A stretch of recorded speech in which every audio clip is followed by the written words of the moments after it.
में ही लड़ रहे हैं, आम आदमी पार्टी और कांग्रेस। हिमाचल प्रदेश, वहां इंडी गठबंधन था ही नहीं, हमारा और कांग्रेस का सीधा मुकाबला। उत्तर प्रदेश, वहां पे अगर आप देखें तो हमारा और समाजवादी पार्टी का मुकाबला और कांग्रेस वहां सेकंड फिडल रोल में। बिहार में जो इंडी गठबंधन था उसके सूत्रधार राष्ट्र की मुख्य धारा में पहले ही आ गए थे। अब आइए पश्चिम बंगाल में, तो वहां भी कांग्रेस और ममता बनर्जी एक दूसरे से लड़ रही हैं। अधीर रंजन चौधरी जी के बयान देखिए, यहां तक कि वहां के कांग्रेस कार्यकर्ताओं ने खड़गे जी के भी मीडिया में रिपोर्ट आई कि उनकी फोटो के ऊपर भी आपत्तिजनक हरकत की। तो इससे बहुत साफ है कि पंजाब से बंगाल तक इंडी गठबंधन पूरी तरीके से ध्वस्त होता हुआ दिखाई पड़ रहा है इस चुनाव के अंतिम चरण आते आते।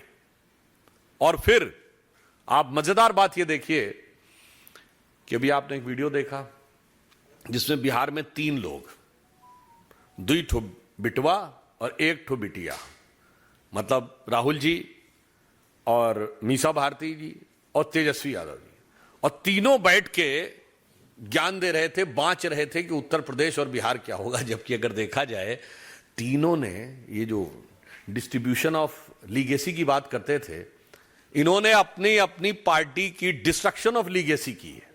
They have done the destruction of legacy, अपनी विरासत को विध्वंस किया है। और इनका देखिए ट्रैक रिकॉर्ड कितना शानदार है कि राहुल गांधी जी, उनके पिताजी 414 सीटें लेके आए थे और वो 44 सीटों पे लाए।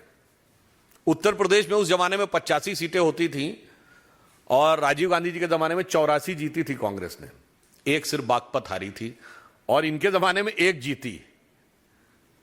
2019 में रायबरेली, बाकी सब हारे। मीसा भारती जी अपना चुनाव स्वयं हारी, और तेजस्वी यादव जी मतलब 3 बार लालू यादव जी और राबड़ी जी मुख्यमंत्री रहे, परंतु उसके उपरांत भी वो एक बार भी सरकार का 1-1.5 साल भी पूरा नहीं कर पाए। तो आप स्वयं सोच लीजिए, जिसे एक पुराने गीत की पंक्ति है ना, चिट्ठिया हो तो हर कोई बाचे, कर्म न बाचे कोई।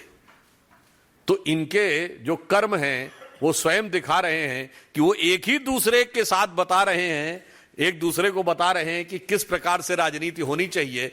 और वास्तविकता यह है कि उनकी स्वयं की स्थिति, उनके अपने कर्मों से यदि विचार करें तो और स्पष्ट हो जाती है। अब आप बंगाल में आइए, तो ये मीडिया में खबर आई है कि ममता बनर्जी जी ने बहुत स्पष्ट रूप से कह दिया है कि वो 1 जून को आहूत इंडी गठबंधन की बैठक में नहीं आएंगी। जिसे कहते हैं coming events cast their shadows before, यानी संकेत पहले ही दिखने लगे कि ये पूरा का पूरा गठबंधन किस तरीके से विध्वंस की तरफ जा रहा है।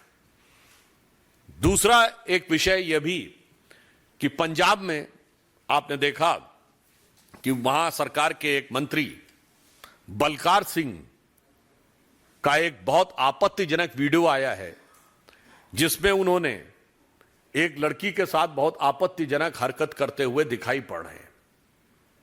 आप सोचिए, यह पार्टी वही है जो दिल्ली में अपनी महिला सांसद को मुख्यमंत्री आवास में दुर्व्यवहार करती है और उसके बाद निर्लज्जता के साथ उसका चरित्र हनन करती है।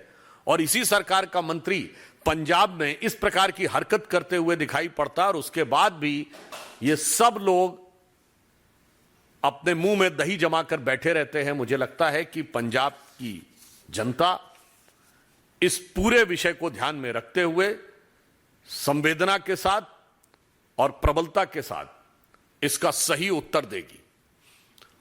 और माननीय प्रधानमंत्री जी ने भी अपने साक्षात्कार में और अपने उद्बोधन में यह बात कही है कि पंजाब में जो सरकार आई है वो एक प्रकार से अर्बन नक्सल माइंडसेट की सरकार है।